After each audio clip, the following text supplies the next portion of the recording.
MythBusters Car Destruction Aftershow. First question. Two great myths in pancake car and car lift. Which was better and why? I think this is going to break down on party lines. I vastly preferred the vacuum car lift, but that's because that was my story and the one that I really wanted to do. I like that better as well. Oh, really? Yeah. But the pancake car was your conception and your execution. What was wrong with it? It didn't quite turn out the way that I'd hoped. It's not just been flattened, it's been melted. But the car lift, I think, it's something that was good because it's so accessible. You know, everybody's used a vacuum cleaner before, and it's counterintuitive. Come on, baby! All right, car lift it is. Next question, were those high speeds at the bomb range some of the best you've ever done? I don't know, what do you think?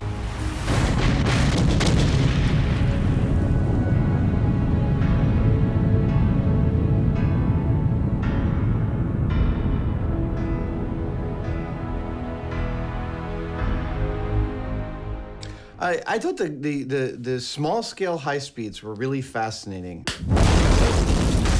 We rarely get to play with such a high frame rate, so it's really thrilling to watch these things happen, slow down that much more.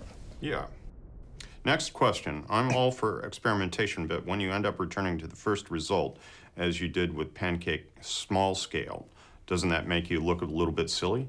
Not at all. Not even a little bit. Yeah, it's experimentation. Yeah, that's what you do. You work your way through increments, and if something doesn't work, you use what did. Yeah, there's nothing silly about returning to the original scene of the crime. It's just one of those occasions when the intuition turned out to be right. Yeah, I think one of the primary things to learn from that episode was just that you can have too many explosives, there can be too much. You heard it here. You heard it here. We now know what the line is because, well, it was way back there.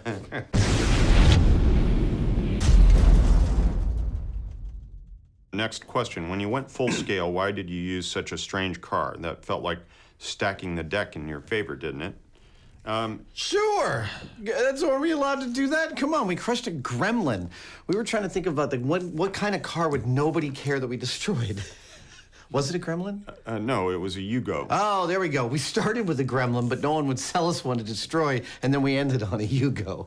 You can call it stacking the deck, but there's also, from an experimental standpoint, can you crush a car? Well, I'm sure you'd agree with me that some cars are more crushable than others. So if you're going to answer the question, is a car crushable at all? Is a car crushable? Then you would want to try the one that would seem to be most crushable. If you start with an SUV or an MRAV, of course you're not going to crush it, but you haven't answered the question. So we went to the bottom of the bandwidth of cars, and we tried to crush that. If we can't crush that, then we can't crush any of the others. So it's a totally reasonable place to start. We often experimentally start with either the best case scenario or the worst case scenario, depending upon the side of the bandwidth that we're actually testing. Yeah. Next question. How epic was the boom? The big boom? 3, 2, 1.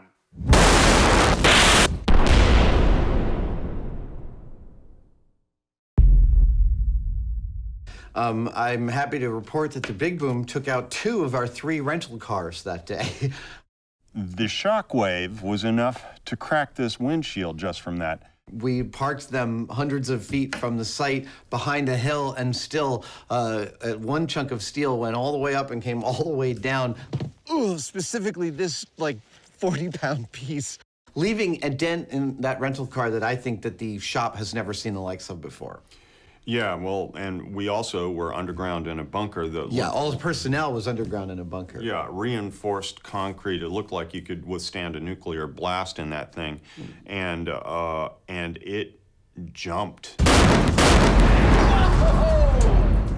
And we were only getting a secondary blast pressure. We weren't in its direct path. That was moving, on its way down to us. Yeah, we've never felt anything like that before. No.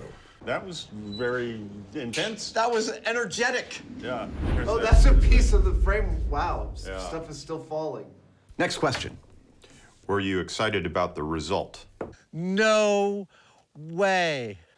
The car is gone. The car is gone, but that is the exact pattern in which you laid out the info. Yeah. The result was astonishing, so I was excited in that regard. I'd never seen steel distorted like that. It was just amazing what it did. Excited about the results, though not so much if it comes to actually flattening a car. No, that was a total bust on that front. Yeah, we You win some, you lose some. it was just too much. You boom some. Yeah. Next question. What do you like on your pancakes? Butter and syrup. I don't go for all that fruit, bananas, strawberries, none of that. It's butter, and I want the butter warm, I want it soft, and I want that hard butter, and I want lots and lots of pure Vermont maple syrup. I'm so glad somebody asked. Maple syrup, I'm a purist. Next question. Was car lift one of the most frustrating stories you've done?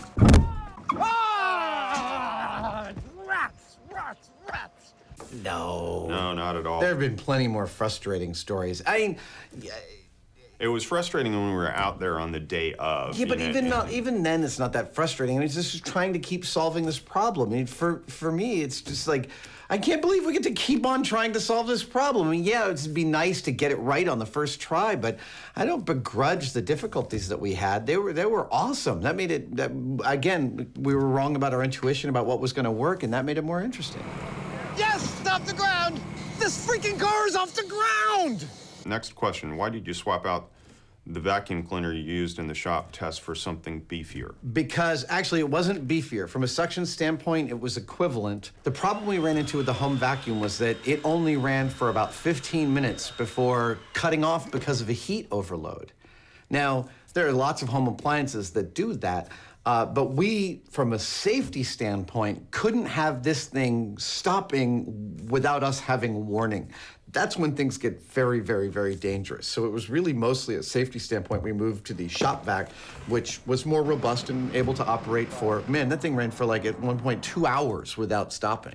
Yeah, that was a very expensive and premium shock vac. It was. But it had the same suction as the home vacuum we were using. They were functionally identical. It's just that its construction was more robust, so it stayed running. That was its main feature. Okay, next question. When it finally worked, why were you so nervous as you lifted it higher and higher? I know, this is freaking me out.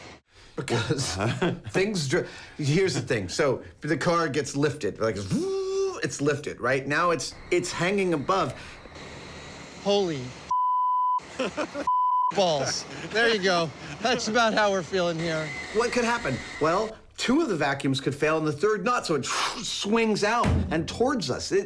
Big things hanging under tenuous circumstances are inherently terrifying. And as riggers and, devoted to safety, it's spooky, that's all. Yeah, plus, I guess maybe you couldn't hear it through the audio there. Those soft rubber lips. They weren't. They were just kind of like, they weren't, it wasn't like, it was like this. It was barely holding on the whole time, and we were like, maybe we should stop. And we're like, no, let's go. I mean, it was not a full seal, and you could hear that under load. The vacuum was staying ahead of the lack of seal. It was awesome, but scary. Yeah. Whoa!